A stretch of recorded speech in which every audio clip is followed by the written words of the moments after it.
You're listening to the Gap Podcast with your host, me, Morgan McGill. As we talk God and politics, my prayer is that you're inspired and encouraged to be a part of filling the God-sized gap in the political sphere. Enjoy the show. Hello, everyone. Welcome to the Gap Podcast. I'm your host, Morgan McGill, and today's guest I'm very excited about. She is the epitome of grace.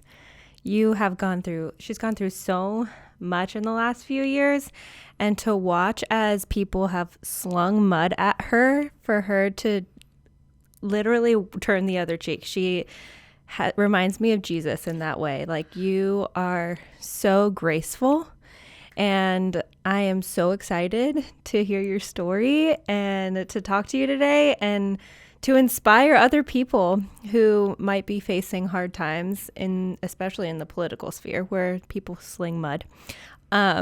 She is the co-owner of Highland Illuminate here in Southern California, and her name is June Cutter, and I'm so excited. Hi, Morgan. Okay, you're making me cry, and we haven't even started.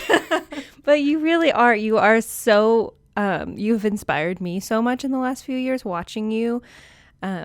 I mean, as someone who also ran for office, I know how hard it could be, especially when people on our own side attack you. And it's kind of just the name of the game, the beast. People are power hungry, and they'll fight you for that spot that they think is theirs, and not in a fair way. And you have. Seriously, you've been so gracious and graceful. Well, thank you. You know, politics is not an easy space to be in as a believer, as a Christian, but it's so important that we stake our ground in the space and, you know, be brave and courageous enough to stand up for our values in the space. So it's not easy, but it's worthwhile and must be done.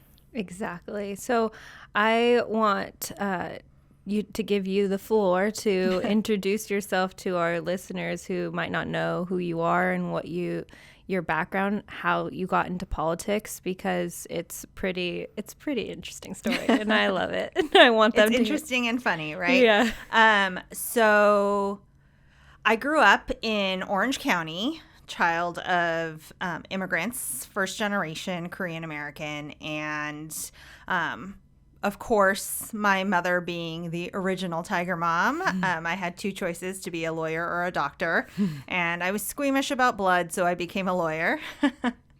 And I was actually the youngest person in my law school class. I graduated law school when I was 23, and I just went on the career path. And I was a litigator for almost 20 years before I came into the political space. The funny part of the story is that in 2016, just before the Hillary Clinton, Donald Trump election, I had a bunco party at my house. We had moved into a brand new neighborhood. All the moms were getting to know each other. We had take turns doing the bunco party, and we had one at our house. I think it was like October, and a couple of moms got into a little bit of a kerfuffle at my house over politics.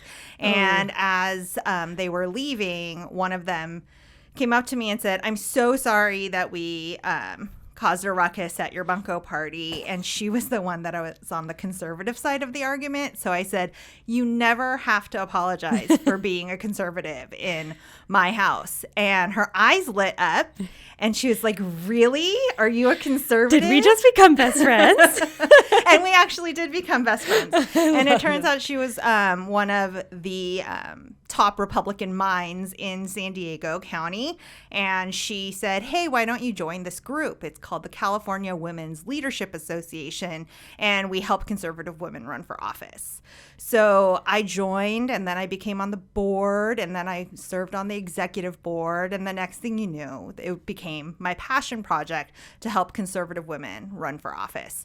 And then in 2018, we had an election, and our local assemblyman was running for re-election. And we said, as the California Women's Leadership Association, we said, "Hey, do you want our help? You probably need the mom vote. Like, we'll help you get out the moms to vote and we'll help you with the women vote. And he ignored us. And we were a little miffed about that. Yeah. And then 42 days after the Republican Party spent millions of dollars to get him reelected, he switched parties and became a Democrat. I remember that. So I was a little upset about it.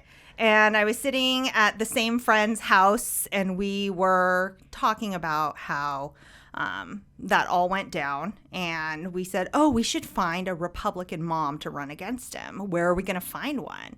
And she turned to me and she said, well, you're a Republican mom. You should run. Gosh. And I really do think it's a God thing, because it just came out of my mouth. Yeah, I can run. I'll take him out.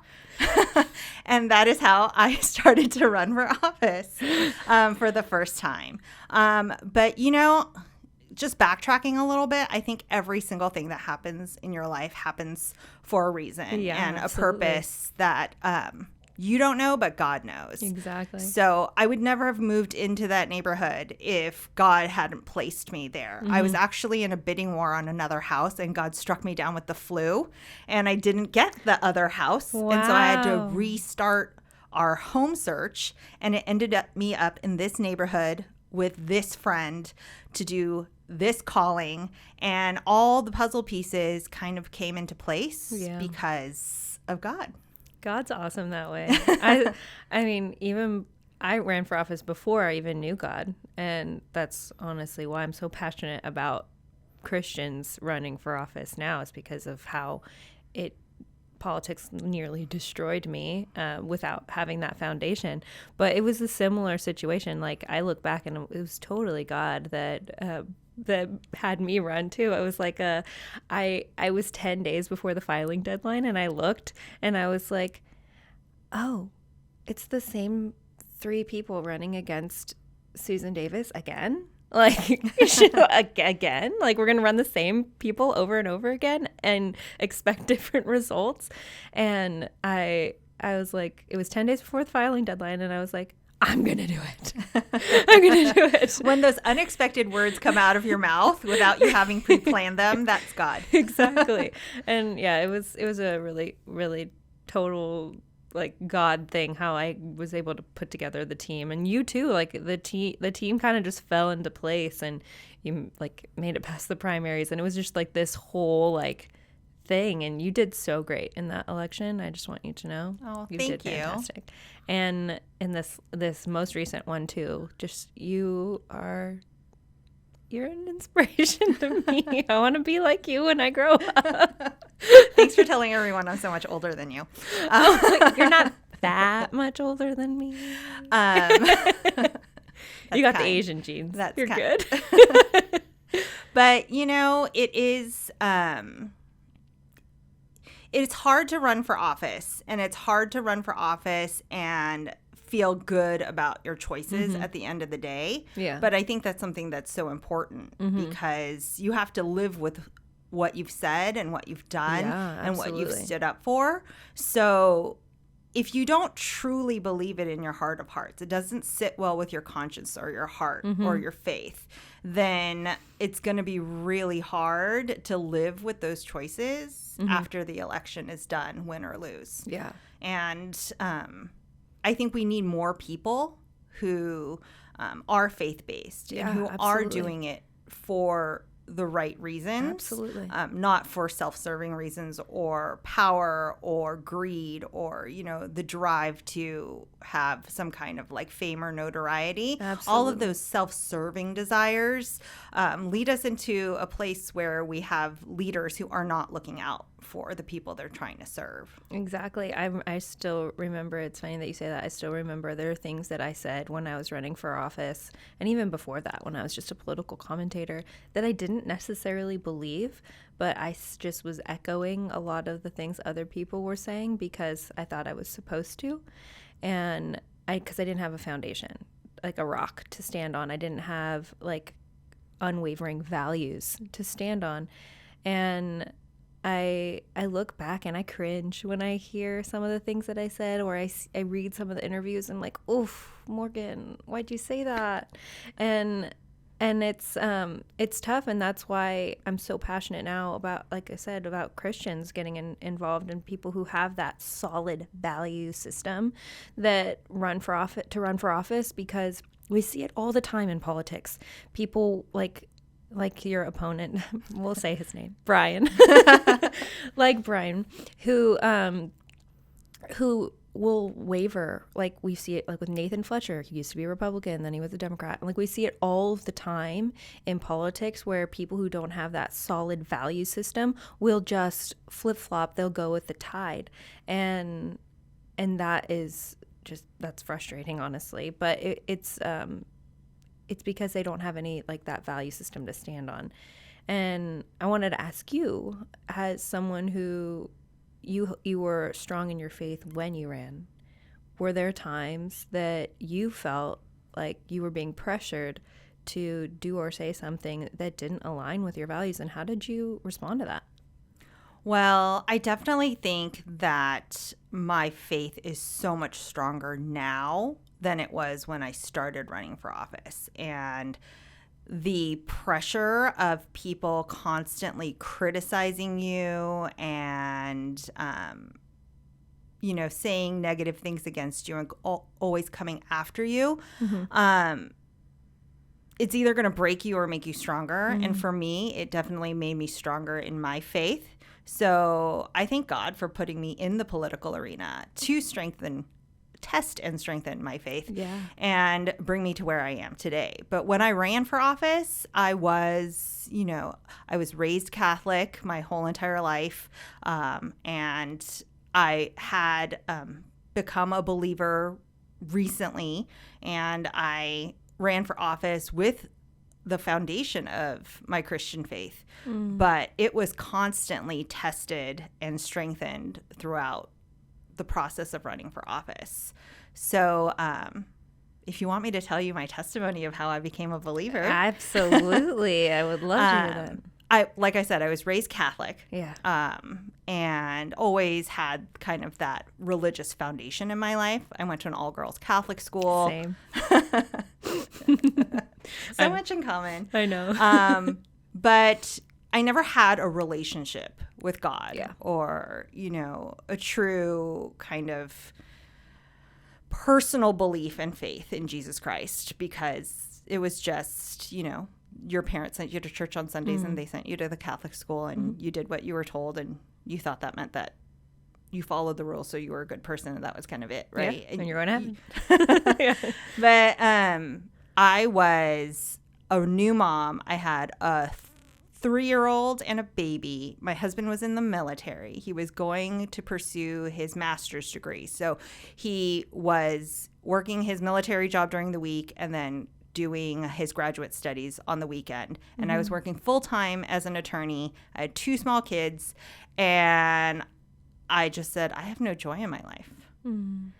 My daughter was going to Horizon Christian Preschool in Rancho Santa Fe. And there's a church, obviously, attached to that. And I was dropping my daughter off at preschool one day, and I was like, there's no joy. There's church on Sunday. They have childcare. I think I'm just going to check it out. And I walked into the sanctuary for the very first time, and Pastor Bob Botsford's message was how to find your joy. And I just knew. I just knew that was God calling me to be there.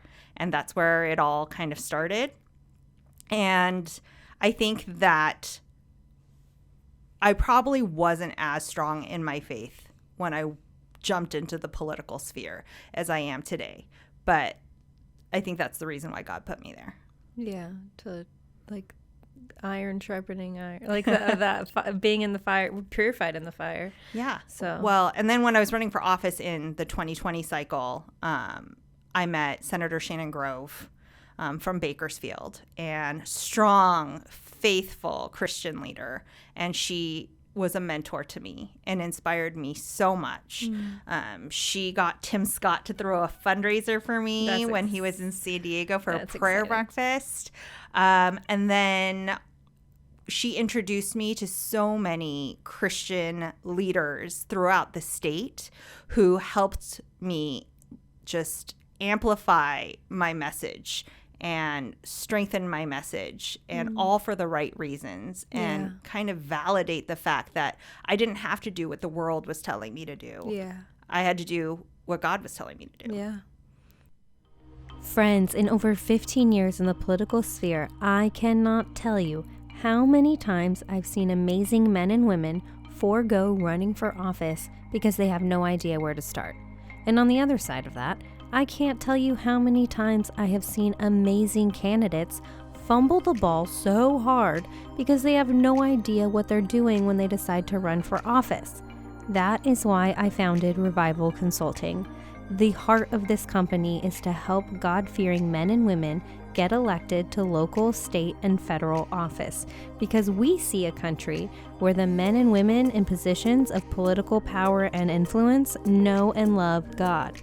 If that's you, if you're considering running for office but you have no idea where to start, or you need help, go to itsrevival.com and fill out our consultation form, because we want to help you. We need your voice now more than ever. If you have seen anything that's going on in the world today, you know that you were put on this planet for such a time as this, and we need you. So please don't hesitate. Go to itsrevival.com and fill out our consultation form today. That's so tough in politics too, and I'm proud of you for doing that.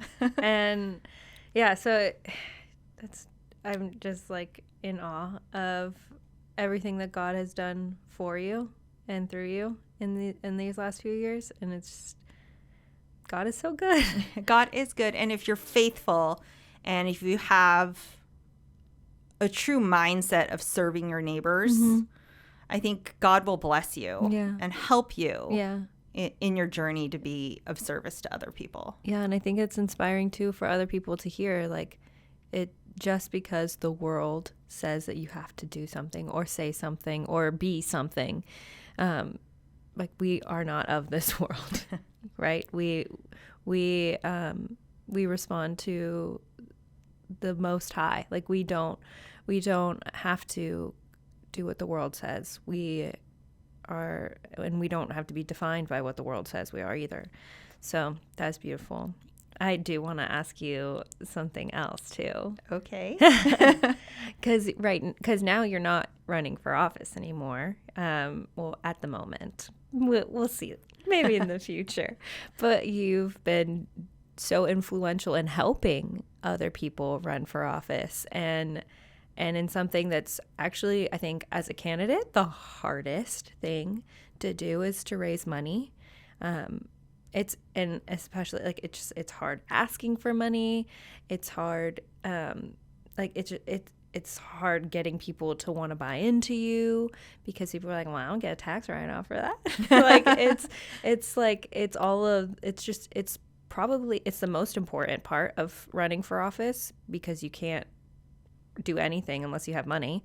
And yeah, it's like the most difficult thing, and you do it so well. And I just want to know how you got into that specifically, from being a lawyer to running for office, and now being one of the best fundraisers and most sought after fundraisers in Southern California.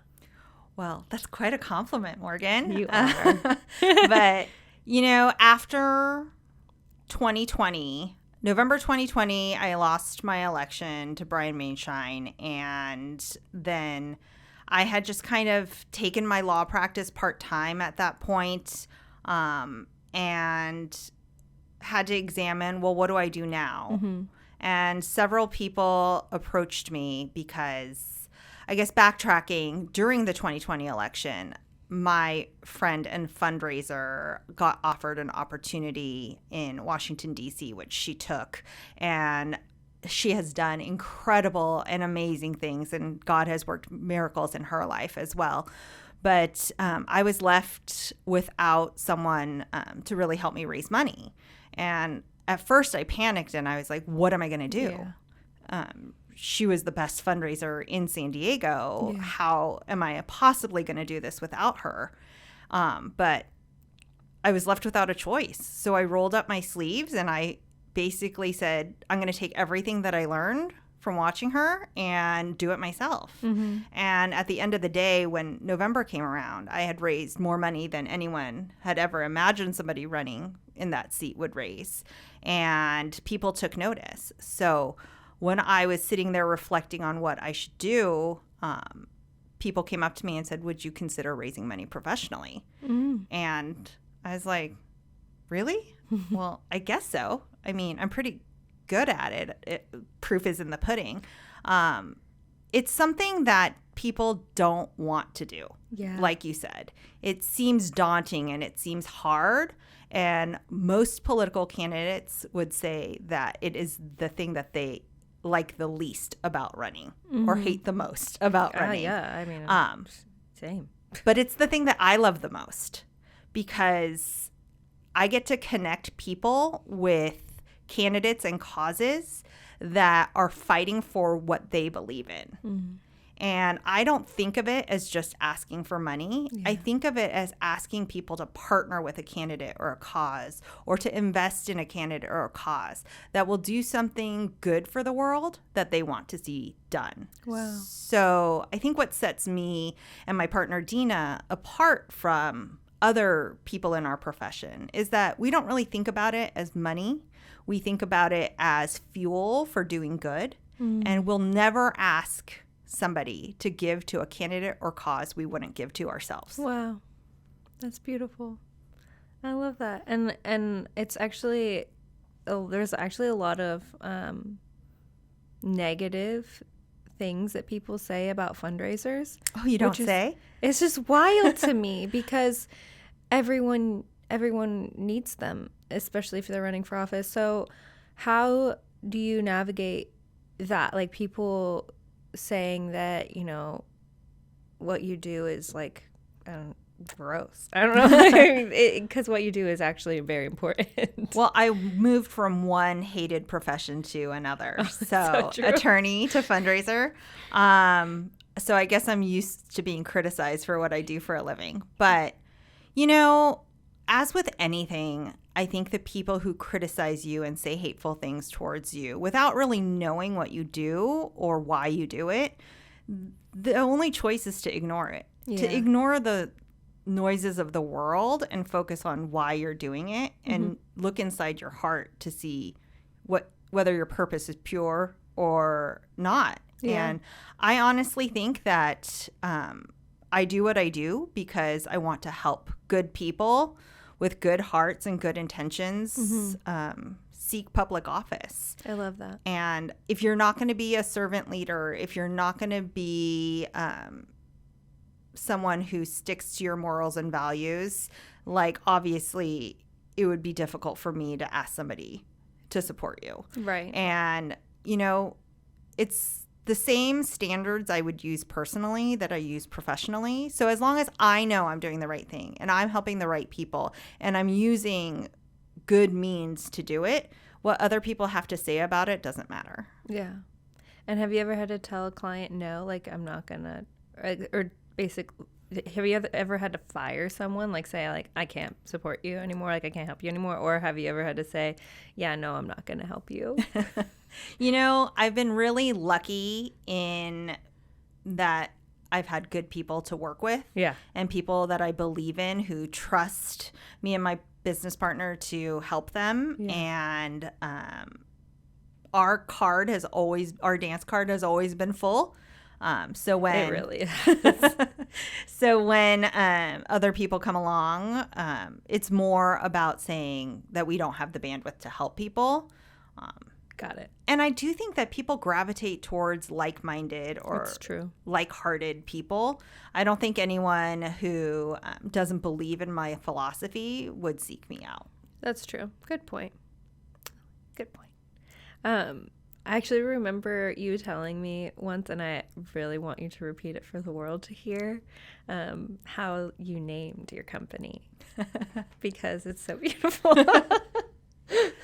So it's actually a joint venture. So it's Highland Political and Illuminate Marketing, and we came together. And I am Highland Political, Dina is Illuminate Marketing, and we came together to become Highland Illuminate as a joint venture. But before that, I had to pick a name for my personal company, and I was racking my brain, and I was listening to a Hillsong song. And God is with you in the highlands and the valleys all the same. And to strive for success, I felt like Highland. That's amazing. And am I the only political fundraiser out there who named their company after a Christian song? I don't know. I might be. You might be. You might be. But I mean, I think it's inspiring too for people to hear like there are Christians in these spaces, and my heart with this podcast is to inspire people listening to see bits of themselves and other people and say, oh, if they can do it, I can do it. And I mean, there are people who might not be like a political candidate, that they don't want to run for office, but they are really great at fundraising. Maybe they can do that and help people. Maybe there's people who aren't great at fundraising, but really like have the personality to run for office and are listening, and they can do that. And so my heart with this is that people will see bits and pieces of themselves and be like, oh wow, I can do that too.